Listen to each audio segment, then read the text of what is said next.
According to the DEA, heroin, fentanyl, and meth pose the greatest threats to West Virginia. The Mountain State leads the nation in opioid overdose deaths. One local organization is doing everything they can to change that. News Watch reporter Jillian Risberg has the story.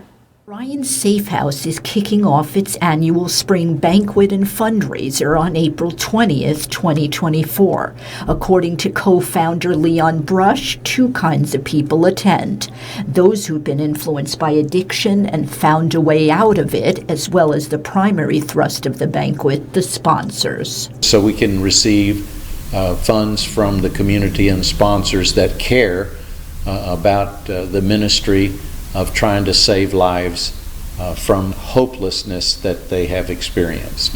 An event like this is very important for exposure to the community and to keep it top of mind awareness. Because so many times if our lives are comfortable and we're just going about our busyness, we forget that there are suffering people that are struggling and they want help desperately but don't know how to get it.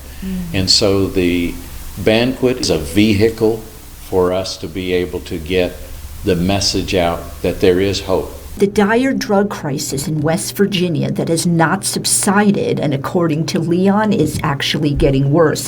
He says part of the issue is the great variety of drugs. There are so many more options than there were even just a few years back. It's kind of hard to stay on top of all of that.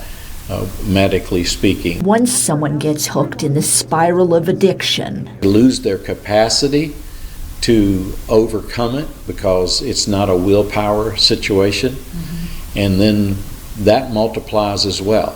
Chaos multiplies chaos, and we really have to work hard to get people who are lost in chaos to come back to a natural order that God has intended for our lives. At Bryan's Safehouse, multimedia journalist Jillian Risberg for News Watch.